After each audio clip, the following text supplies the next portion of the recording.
Энэхүү бичлэгийг сонсож байгаа ирээдүйн өөртөө болон яг одоо сонсож байгаа тань өглөө өдөр орой мэндийг хүргэе. Энэ дэлхийд бид хүмүүс төрснөөрөө маш олон төрлийн хайрыг мэдэрч бас мэдрүүлэх шүү дээ. Тэгвэл энэ дундаас хамгийн чухал нь өөрийгөө хайрлах хайр байдаг болов гэж би боддог. Тэгвэл энэ цаг хугацаанд би хэрхэн өөрийгөө хайрлаж байсан болов?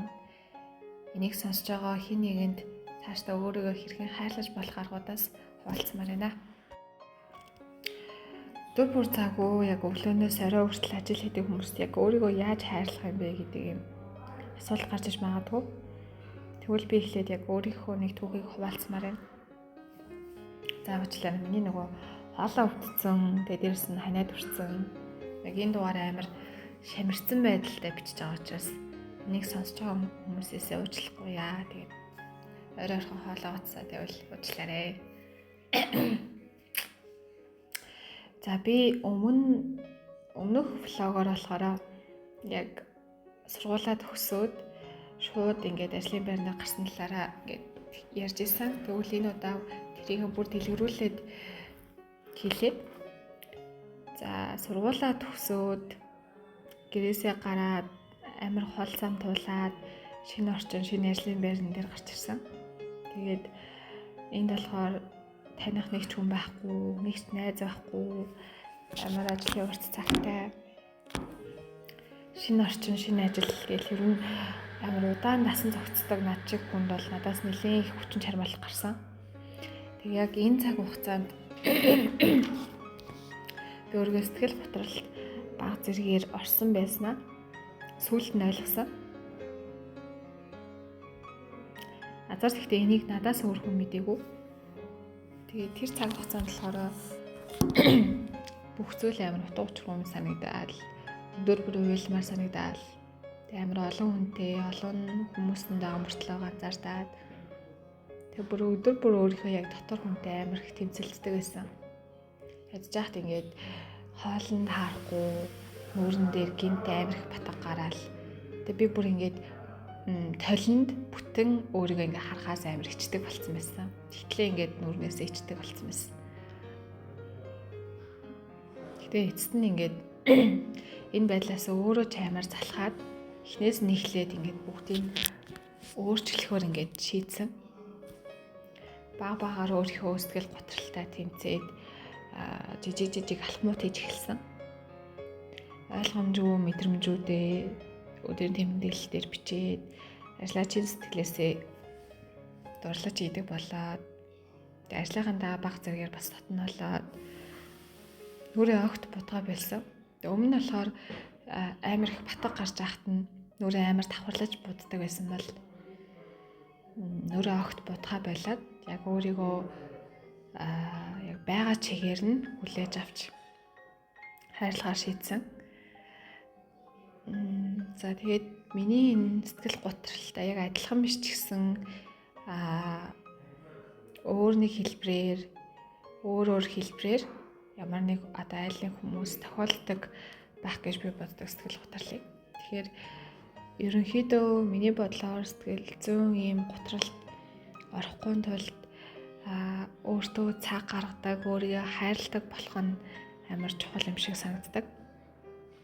Яагаад тэгэхээр өөрийгөө хайрлаж чаддгүй хүн өөр хэнийг хайрлаж чадахгүй.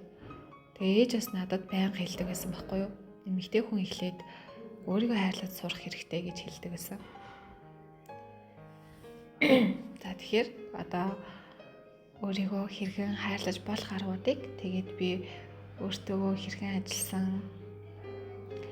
өөрийгөө хэрхэн хайрлсан талаарх аргуудаа хэлье. Эдгээрт нь буюу хамгийн чухал нь өөртөө цаг гаргах. За хэдий ингээд завгүй ажиллаж амьдардаг байсан ч гэсэн яг өөртөө тухтай 1-2 цагийг заавал зарцуулж сурах нь амар чухал.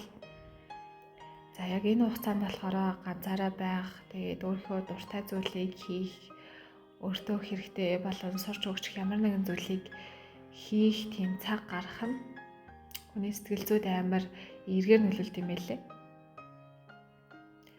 Би болохоор ажлын амар урт цагтай ч гэсэн яг ажлаа эхлэхээс өмнөх 1-2 цагийг заавал өөртөө зарцуулдаг. Тэгээ ингээд яг өөртөө цаг зарцуулахгүйгээр шууд ажилдаа явах өдөр амар юм навшиг мэдрэмж авдаг заяа.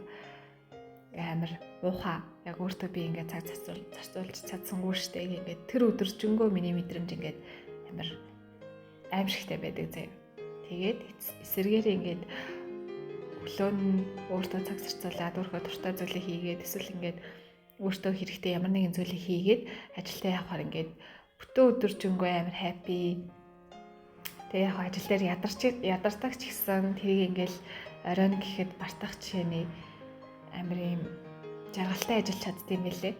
Тэгэхээр завгүй байсан ч гэсэн өөртөө бүр заавал 1-2 цаг гаргах нь амар чухал юм байлээ. За тэгээд хоёрдугаарт нь болохоор өөрийгөө байгаагаар нь хүлээн зөвшөөрөх. Түрүү хэлсэнчлэн миний ингээд нүүрэн дээр амар их батга гараад би бүр ингээд талент харж чадгааргүй болоод өөрсөө ичдэг болсон. Тэгээ нүрээ амар давхарлаж буддаг байсан гэж хэлсэн шүү дээ. Тэгвэл одоо би ерөөсөө ингээд бутга болсон. Бутга болоод одоо чинь би баг 4-5 сар болж байна. Яг хөө ингээд хаяада батга гардаг ч гэсэн ингээд тэрийг нуух гэж хичээхгүй, тэрнээсээ санаа зовхгүй ингээд буцаад арилна дээ. Арьсаа ингээд одоо цэвэрлээд буцаагаад айлгаж чадна гэдэг юм бодол бас байгаа учраас ерөөсөө бутга болцсон. Тэг хүмүүс тамаг хараад юу гэж бодож байгаа бол миний ингээд батгыг хараад ингээд шалж байгаа хта ч юм уу нэг тийм юм сөрөг бодол ерөөсөө орж ирэх болцсон. Миний байгаа нь л энэ гэдэг юм ерөөсөө ингээд бодолтой. Бас дээрэс нь би ингээд тэгшүүн хөлтөө биш. Өгтөө чи ингээд богино юу бүх ч юм уу ингээд шорт ч юм уу бариу джинс ч юм уу ингээд өмсмөр санагддаг ч гэсэн хөлөөсөө хичээд ерөөсөө өмсөж чаддгүй. Гэтэ нэг удаа ингээд тэр бариацлын имлэг байсан баха. Тийм имлэгт нэг өвөөгөө давалж очиж жагаад амар юм хэцүү хүмүүсийг харж байсан байхгүй. Тэр нь болохоор яг манай үеийнх мөртлөө ингээд тэрэгэн зэртэй эсвэл ингээд хүмүүст тэрвүүлж орж ирдэг. Тэгсэн ингээд бас ярианы ингээд саажилттай. Яг тийм хүмүүсийг хараад сэтгэл амар имтрэл яг тэр үеэс эхлээд өөрийгөө бүр ингээд өөрийнхөө бүх юмд амар хайртай болдог болсон байлээ. Тэг өөрийгөө байгаар нь хайрладаг. Өөрийнхөө биеийн бүх хэсэгт амар юм дурлалт юм байлээ. Яг тэр үед бас ээжтэй амар баярлалт юм байлээ. Яг юм бүтэн төрсөн, бүтэн төрүүлээд өсгцэнд нь амар баярлдаг. Тийм учраас өөрийнхөө биеийн ямар нэг хэсэгт нь дургу начиг бас голдог байсан бол яг тийм хүмүүсийг амьдаар нь хараад үзэхэр мэдрэмж бодол чинь шал өөр болох болов гэж бодож байна. Тэгэхээр яг өөрийнхөө биеийн бүх хэсэгт нь талархаад өөрийгөө байгаагаар нь хүлээн зөвшөөрөх нь хамгийн бас чухал юм байлээ. За 3-р нь мэдрэмжээ илэрхийлэх. Би тэгвчлээ ингээд эрг мэдрэмжүүдээ л бид илэрхийлдэг штэ. Жаргалтай байгаагаа хөвчлээ хүмүүс бидээ хэлдэвэр сагдаг. Тэгээ тэр болгоны их сөрөг мэдрэмжээ хуваалцдаггүй хүмүүсийн бодлоос болоод ч юм уу сөрөг сэтгэл зүгээ нэг хуваалцдаггүй. Би ч гэсэн бас тийм төрлийн хүн. Гэтэ ингээд 10 жилээс хойш өөртөө суулгасан надад амар талархууштай дадал байдаг аахгүй. Тэр нь болохоор өдрийн нэмнэл хөтлөх. Тэгээ өдрийн нэмнэл хөтлөхээ нэг гоё зүйл нь юу вэ гэхээр ингээд ямар ч ингээд сөрөг сэтгэл зүйтэй, сөрөг мэдрэмжүүдтэйсэн тэрийг ингээд бүгдийг нь бичдэг. Ямар ч шүүлтүргүүгээр яг бодол яг юу орж иж чинь тэрийг ингээд бүгдийн цаасан дээр бичдэг. Тэгээ бичсний дараа дотроос ингээд амар их ингээд бохирдсан зүйлүүдийг ч юм ингээд аваа хайж байгаа юм шиг эсвэл бохирдсан ингээд бас ингээд асгарч байгаа юм шиг амар гоё мэдрэмж авдаг. Тэгээ бас ингээд амар гоё хүнтэй ярилцаад дууссан юм шиг санагддаг. Тэгээ угаасаа нөгөө бичих чинь бас ярианы хэлбэрт ордог учраас тэгээд санагддаг байх л та. Тэгэхээр заримдаа зүгээр л ингээд бодлоо хоослмоо санагдсан үедээ эсвэл ингээд өөрхөө юу бодож байгаагаа ч ойлгохгүй болсон үедээ шууд ингээд бал тас гаргаа бичдэг. Тэгээ тэр нь одоо хүртэл ингээд надад ингээд ингээд суудсан болохоор ямар ч мэдрэмжүүд мэдэрсэн шууд ингээд бичдэг болсон. 10 жилээс хойш гэдэг чинь одоо бараг 5 6 7 жил бичсэн юм да. Тийм ээ. 6 7 жил баг ингээд өдрөний бэлэг бичсэн. Тэгээ эхэндээ болохоор би ингээд өдрийнхөө бүх үйл явдлыг бичдэг гэсэн байхгүй юу? Аа биг ингээд 10 жилийн хүүхд юм чинь тийм гоё зүйл болсон. Тэрэндээ тэгэж болсон. Тийм гоё байсан гэж бичсэн бол явандаа ингээд яг л өөрийнхөө сэтгэл зүг ингээд эмчлэхийн тулд эсвэл сэтгэл зүгээ ингээд мэдрэмжээ ингээд гаргахын тулд бичдэг болсон байлээ. Тэгээ тэрнээс надад амар их чухал нөлөө үзүүлсэн болов гэж би боддог. За тэгээд дөрөвт нь байгаа бүхэндээ талархах. Ингээд хэлэхээр амар сонир сонсож байгаа л та. Тэгэхээр яг юунд талархахын гэдэг асуулт гарч ирэх баг.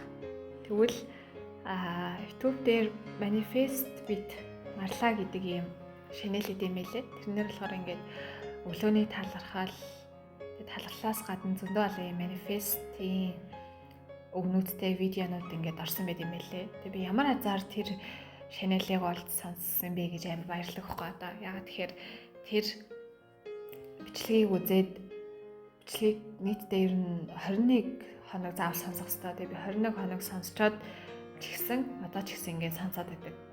Тэгээ тэрэндээ болохоор өөрийнхөө одоо байгаа зүйлстэй талархах, мэдрэмжэндээ талархах, ирээдүйд учрах бүх зүйлсд ингээд талархах, ирээдүйд амьдралд нь орж иж байгаа бүх хүмүүс, амьдралд нь орж иж байгаа сайн сайхан зүйлд ингээд талархаж байна гэдэг үгнүүдийг өөртөө ингэж хэлдэг.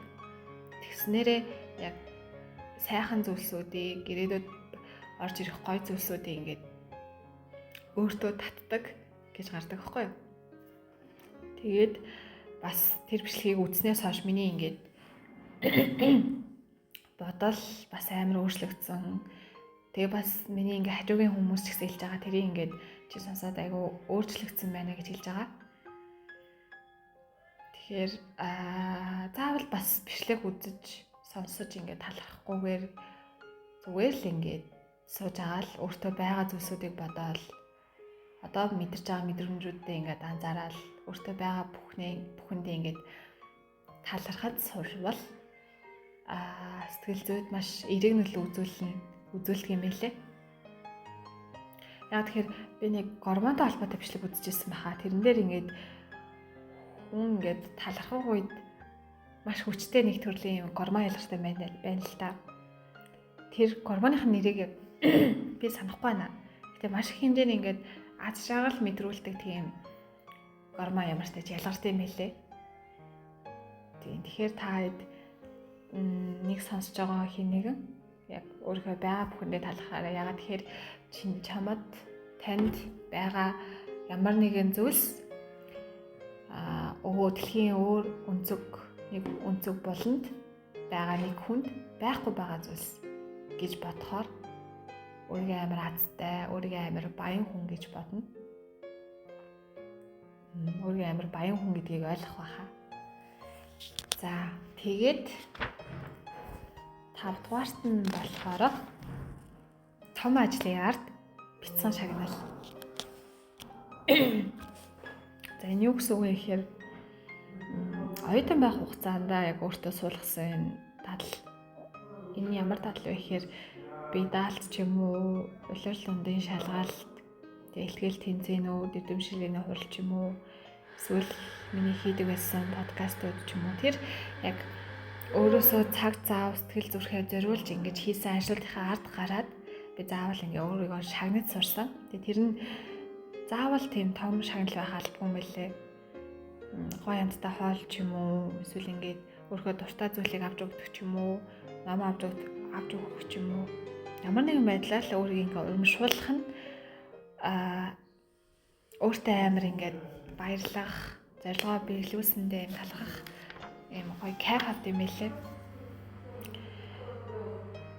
Тэгээд бас ингээд бас нэг гормонтой холбоотой үзчихсэн тэр нэг бичлэг дээр болохоор допамин гэдэг даавар гэдэг штэ. Аз жаргалын даавар. Тэр нь яг хизээ яаж ялгардаг вэ гэхээр хүн ингээд тодорхой зорилго тавиад тэр зорилготоо хүрснийхаа дараа ингээд чадчихсан ингээд мэдрэмж авахаараа ялгардаг тийм даавар байд юм лээ. Тэгэхээр тэр даавраа ялгаруулахын тулд бас ингээд өөртөө урамшууллын аргыг ашиглаад өөрийгөө баярлуулж авах нь бас өөрийгөө хайрлах бас нэг том алхам болов гэж би хувьдаа боддог. Тэгээ одоо ч гэсэн би ингээл амар олон өдөр ачаалтаа ажилласны дараа ч юм уу амар олон өдөр ингээд хичээж ажилласныхаа дараа өөртөө заавал ингээд юм авч өгдөг, эсвэл ингээд өөртөө гоё байх тийм цагийг ч юм уу заавал зарцуулдаг. Тэгэхээр нэг сонсож байгаа та ч гэсэн заавал ингээд өөрийгөө шагнаж баярлуул сураарай гэж хэлмээр байна. За тэгээд дараагийнх нь болохоор 6 дугаарт нь болохоор 6 дугаарт нь байгаль тогтмол гарах гэж хэлсэн байна. Тэний ямар ч таа гэхээр байгаль бол угаасаа ирч хүч энерги нөхөж болох хамгийн баялаг нөөцтэй зүйл гэдэг. Миний хувьд болохоор багаасаа бүр ингээд ууланд аврах дуртай байсан. Тэгээ тэр миний ингээ хобби байсныг би ингээд том болсныхаа дараа ойлгосон. Тийм саяхнаас ойлгосон. Тэгээд сэтгэл санаа тавгүй үед ч юм уу зүгээр гав ганцаар баймар санагдсан үед ингээд уул руу явцдаг. 100 байсан чамаагүй, өгүүлсэн чамаагүй ингээд явцдаг. Ингэснээрээ маш их хэрч хүч энерги нөхөж авдаг. Тэгээ байгаль өөрөө сэтгэл зүйн маш юм тайтгарл өгдөг газар юм шиг санагддаг. Өөрийгөө хайрлах, өөртөө эерэг дулаан мэдрэмж өгөхийн тулд бас байгальтай илүү ойр байх нь амар чухал юм шиг санагддаг. За тэгээд хамгийн сүүлийнх нь болохоор үргэлж шин зүйлд суралцах. Энэ яг ямар ч төстэй вэ гэхээр энэ арга ихтэй өөрийгөө хайрлах тавхад хамааралгүй юм шиг санагдаж магадгүй. Гэтэ миний хувьд бол маш том хамааралтай. Өөрийгөө хайрлах нь болохоор одоо байгаа яг цэгээ зүгээр тодорхойлоод тэгээд тэр төвшингээ хэрхэн ахиулахын тулд өөрөөсөө гарч болох юу хийх нь амар чухал. Өдөр бүр суралцаад үргэлж шинэ мэдээлэл олж авахын тулд хичээх нь бас өөрийгөө хайрлаж буй нэг хэлбэр болов гэж би боддог. За тэгээд бас начиг ингээд амар олон цагаар ажилладаг хүмүүс байх юм бол надад санал болгох ингээд ажлынхаа хажуугаар ч юм уу чөлөө цагаараа сонсох надад хит юм YouTube-ийн channel сувгууд байна. Тэгээд яг би энэ сувгуудыг болохоор 10 жилээс хойш сонссон ямар тааж. Ихэнх нь 10 жилээс хойш сонссон. Тэгээд ажлынхаа гайгүй сул цаг үеэр ч юм уу эсвэл гэрээ цэвэрлж авах үедээ ч юм уу эсвэл ганцаараа ингээд зүгээр хийц хүрээ сууж авах үедээ хвчлэн сонсдог. За нэгдүгээрт болохоор ямар сувг вэ гэхээр зарим мэдэж магадгүй Сэхэтэн медиа. Сэхэтэн подкастыг хүмүүс болгоо бас андахгүй болсон байх энэ цаг үед. Тэгээд 10 жилээс хойш би нэг ямар тааж тасралтгүй сонссон. 10 жилээс хойш гэдэг чинь 7 жил ямар тааж сонссон юм байна. 50 наах цогт бүлгүүн дарах хоёрын би анх хоолоонд амар дуурлаж сонсдог байсан. Энэ хоёр ах болохоор яг энэ цаг үед хэрэгтэй мэдээллийг хангаж яг тухайн одоо орчин үед хэрэгтэй мэдээллийг өгөхийн тулд